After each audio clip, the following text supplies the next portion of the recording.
गुरुजी मैं मांगलिक हूँ, मेरा विवाह नहीं हो पा रहा है।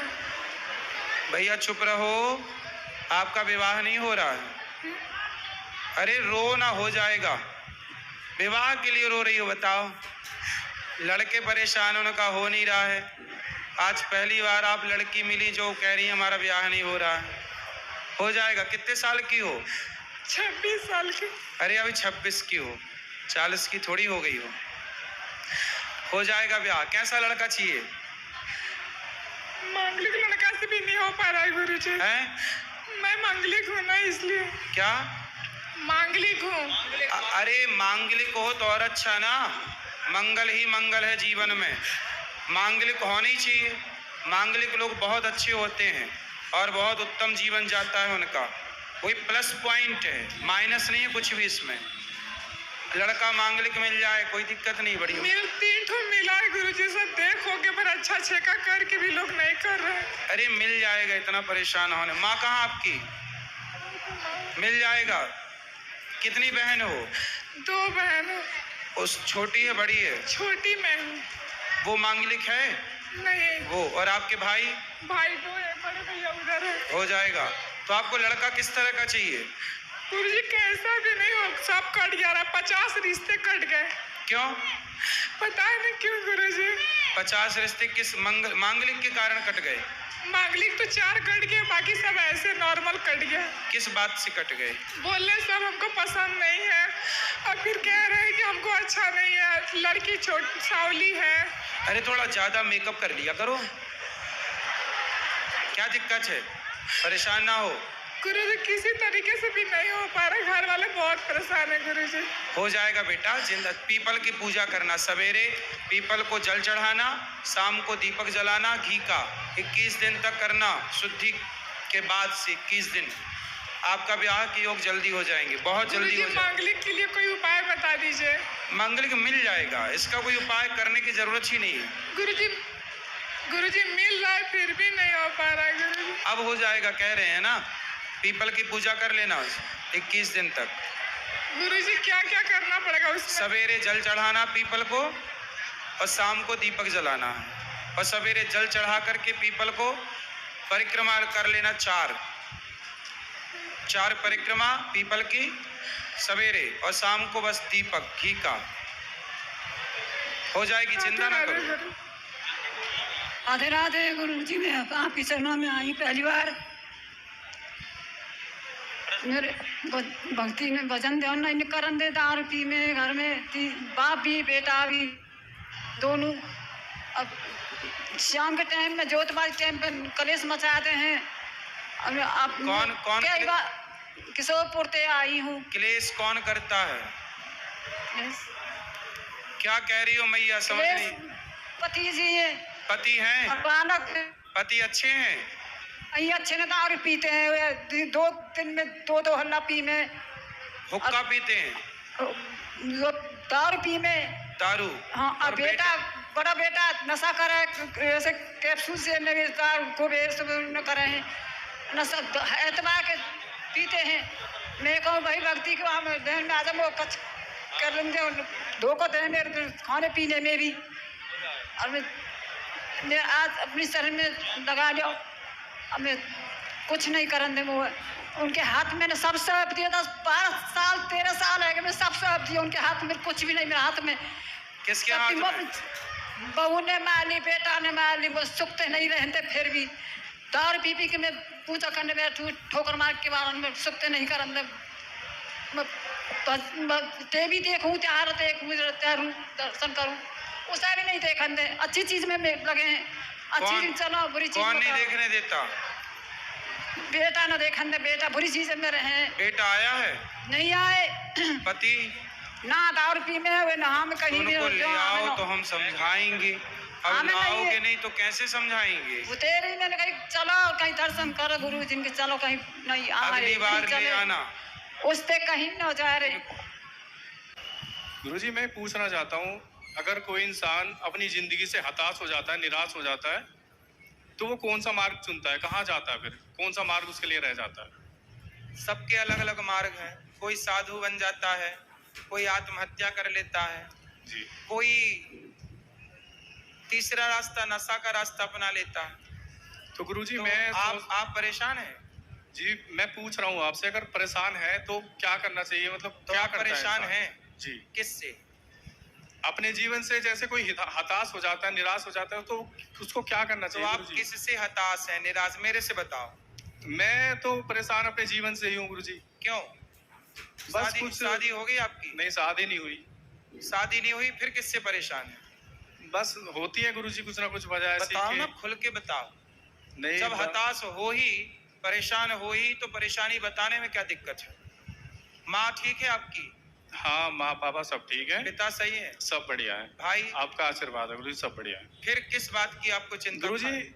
अपने से खुद से परेशान हूँ मैं, अपनी जिंदगी से परेशान हूँ। कैसे? कुछ काम तो करते हो? हाँ, मैं जॉब करता था, मैंने जॉब भी छोड़ रखी है अभी। कितना कमाते थे? कमा लेता था 30-32 हजार रुपए। अब क्यों छोड़ दी काम, जॉब? तो गुरुजी मैं भक्ति का मार्ग चुनना चाहता हूँ। चुन लेना। जी, पहले ये बताओ कि हताश क्यों हो, परेशान क्यों? बस गुरुजी वो तो पता नहीं, मन में ऑटोमेटिक ही नेगेटिविटी, कोई मतलब लड़की से गलत प्यार विचार करते आते हैं। हो? नहीं, ऐसा भी नहीं है।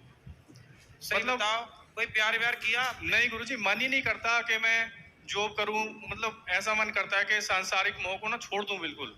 भक्ति की राह पे मेरा मन चलने का तो करता भक्ति है। की राह पे चलना बहुत अच्छा है, जी। पर टेंशन क्या है? भक्त को टेंशन थोड़ी रहती है। टेंशन नहीं गुरुजी, देखो ये जो सांसारिक जीवन तो सभी जीते हैं, सही है। तो कोई मतलब नहीं जीना चाहता, ऐसा चाहता है कि मैं भक्ति की राह चलूं या मतलब कुछ अलग करूं। क्या अलग करना है? बस नई जीवन में जो है भक्ति पे ही चलना है एकदम, जैसे संत बन जाता है कोई, साधु बन जाता है, इस तरह से। तो आपको साधु बनना है? हाँ, मैं मतलब ऐसे चाहता हूँ जैसे। कितने भाई हो आप? 3 भाई हैं। अरे फिर तो आपको साधु बनना चाहिए। गुरुजी मैं ऐसे चाहता हूँ जैसे किसी मंदिर में पुजारी होता है ना, तो उसको किसी से मतलब ही नहीं होता, इस तरह से कुछ। तो आपको मंदिर का पुजारी बनना है? जी, कहाँ मंदिर का? मुझे तो गुरुजी वैष्णो देवी मंदिर का। तो बन जाओ तो गुरुजी ऐसे बना तो नहीं जाता ना। पुजारी। देखो, आप भगवान की भक्ति शुरू कर दो, आप तो मैं साधु बन करता हूँ जाओ। गुरुजी। ये देखो हमारे साधु जी हैं, साधुओं की शरण में आओ। वैसे भी साधु आजकल बहुत कम हो गए। आप आज के लड़के बड़के, पहले ना 4-4 बच्चे पैदा करते थे लोग, तो एक तो साधु के लिए चले जाते थे कि जा बेटा तू साधु बन जा, पूरे कुल का उद्धार कर देगा। अब ले दे के एक ही पैदा करते हैं, तो को माँ बाप की सेवा करेगा कि साधु? तो आजकल साधुओं को भी ना अच्छे लड़के चाहिए कि जो बाद में साधु संतों की विरासत को संभालें। तो आप, अच्छा है, साधु बनो। तो गुरुजी एक चीज और मैं पूछ रहा था, हाँ, जैसे कि भक्ति की राह पे चलता है इंसान, तो उसमें भी उसको निराशा मतलब निराश हो जाए वहां जाके भी, ऐसा कुछ? भक्त कभी निराश नहीं होता। देखो, भक्ति के रास्ते पे चलने का तात्पर्य क्या है? भक्ति मतलब जमाने को दिखाने के लिए भक्त ना बनो। जी वो तो है। बनना है तो फिर भगवान के बनो। भक्त किसे कहते हैं? भक्त उसे कहते हैं जो पूर्ण रूप से अपने आप को भगवान के हवाले कर दे, जो भगवान के चरणों में आत्मसमर्पण कर दे, उसका नाम भक्त है। यदि आपने भगवान के चरणों में समर्पण कर दिया, तो चाहे भगवान आपको महलों में रखें या घास की झोपड़ी में, हर परिस्थिति में जो तो ईश्वर गुरुजी का उससे कुछ प्रसाद मतलब ही नहीं मानकर ना उसका। प्रसन्न रहे, वही भक्त है। तो गुरुजी जैसे मतलब मैं चाहता हूँ वैष्णो देवी जी की यहाँ पे पुजारी बनना या मतलब सेवा करना वहाँ पे, तो ऐसा पॉसिबल हो जाएगा? ये तो उनसे पूछना पड़ेगा, वहाँ पुजारियों से बात कर लो। वो अपनी सेवा में वहाँ माँ भगवती की सेवा में रखना चाहे तो रह लेना, क्या है।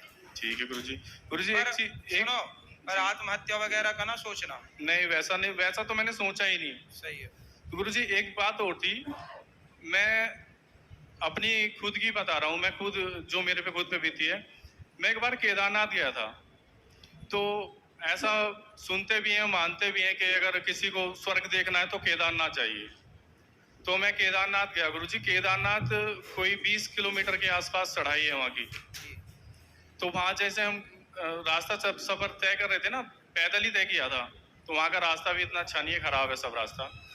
तो चलते चलते मेरे को बुखार भी आ गया था रास्ते में। आधे रास्ते में हमने वहाँ पे स्टे किया, फिर वहाँ पे रुके। अगले दिन हम वहाँ पे पहुँचे मतलब दर्शन करने के लिए। तो दर्शन करने के लिए जब वहाँ पहुँचे, बुखार होने के बाद भी मतलब मैं गुरुजी किसी सवारी से या किसी से नहीं गया था, पैदल ही गया था, मन में एक श्रद्धा भाव लेके। वहाँ दर्शन करने के लिए जैसे पहुँचे ना, तो वहाँ 2 बजे के टाइम पे हम पहुँचे थे। तो वहाँ पे कपाट जो द्वार था ना, वो मंदिर का बंद था उस टाइम पे। सही है, सही। तो वहाँ पे 2 तरह की लाइन लगी हुई थी। एक में तो जो साधारण लोग थे, एक में वीआईपी थे। तो गुरुजी जो व्यक्ति जा रहा है चढ़ाई करके, इतना मतलब मन में श्रद्धा भाव लेके, और उसको पता चल रहा है कि ऐसा कि जो वीआईपी वाले हैं वो पहले दर्शन कर रहे हैं पैसे देके, तो मतलब गुरुजी ये कुछ गलत नहीं होता क्या? क्या गलत है? यही कि जो तो अब भगवान तो अब आपको ये बताना कि गलत करता कौन है, आपको ये बताना। करते तो गुरुजी श्रद्धालु भी हैं, और कहीं ना कहीं इसमें मंदिर की तरफ से भी कोई ना कोई रोल रहता है। भाई मंदिर की तरफ से जब आप पैसा देना शुरू कर दोगे तो लेने वाले की गलती है कि देने वाले की? गलती गुरुजी दोनों तरफ से होगी ना। ज्यादा किसकी है? देने वाले की गलती है। फिर आप वीआईपी बनना छोड़ दीजिए, अपने आप वीआईपी कल्चर खत्म हो जाएगा। नहीं गुरुजी, ये तो देखो दुनिया को समझाना पड़ेगा कि आप खुद जाओ दर्शन करने। आज ही कथा में मैंने ये बात कही है। हाँ, आपने कहा था, मैंने सुना फिर था। हम दुनिया तो में सब देखो कहते गुरुजी, हैं। कुछ गरीब हैं, कुछ ज्यादा पैसे वाले हैं। ये कोई मुद्दा नहीं है। हम देना छोड़ दें, इसके लिए हम आम जनता को समझदार होना पड़ेगा। हम आम जनता समझदार नहीं होंगे तो लेने वालों को दिक्कत क्या है ये बताओ। तो वैसे गुरुजी इसमें जो भक्तों के मन में श्रद्धा होती है उसमें कुछ ना कुछ अभाव नहीं होता? आपको ये देखना ही नहीं है। भाई किसी के पास पैसा है तो पैसे दे रहा है, हमें पैसा नहीं, हम तो श्रद्धा से जाएं, दर्शन करें, अपना आए। दर्शन तो वही है ना, भगवान को पैसे से नहीं खरीदा जा सकता। जी बिल्कुल, वही मैं भी कहना चाह रहा हूँ। शबरी के यहाँ राम खुद चल कर आए। शबरी के पास तो पैसे नहीं थे जी, लेकिन शबरी को मिले कि नहीं? बिल्कुल मिले थे। फिर आपकी श्रद्धा होगी तो आप दूर पीछे खड़े होंगे तो भगवान आपको पीछे ही आ जाएंगे दर्शन करने, दर्शन देने, मिलने। जी, जरूरी नहीं है कि आगे से जो दर्शन कर रहा हो भगवान उसको मिलेंगे। शबरी तो लाइन में सबसे पीछे थी, फिर राम पहुंचे कि नहीं? वो बात ठीक है गुरुजी, मुझे बात ठीक है। हाँ, इसे समझने की कोशिश करो। बिल्कुल मैं समझ रहा हूँ, मुझे खुद के लिए कोई दिक्कत नहीं है। लेकिन वहाँ पे एक ना महिला थी जो मतलब उनके पास छोटा सा बच्चा था, बेबी था, तो वो लाइन में लगी हुई थी। तो मतलब जो भीड़ भाड़ हुई ना, तो उनको दर्शन नहीं कर पाई, बिना दर्शन करे चले आई। इतने दूर जाने के बाद बिना दर्शन करे चले आना। दर्शन सबको करना चाहिए, लाइन में लग के दर्शन करना चाहिए, सबके लिए एक सी व्यवस्था होनी चाहिए, यही धर्म है। लेकिन हर जगह धर्म अधर्म दोनों हैं, इसलिए किस किस को समझाओ, ये बड़ी समस्या है। इसलिए हम तो पीछे जाते हैं, पीछे से दर्शन करके तो मैं कभी वीआईपी लाइन पर जाते ही नहीं ना।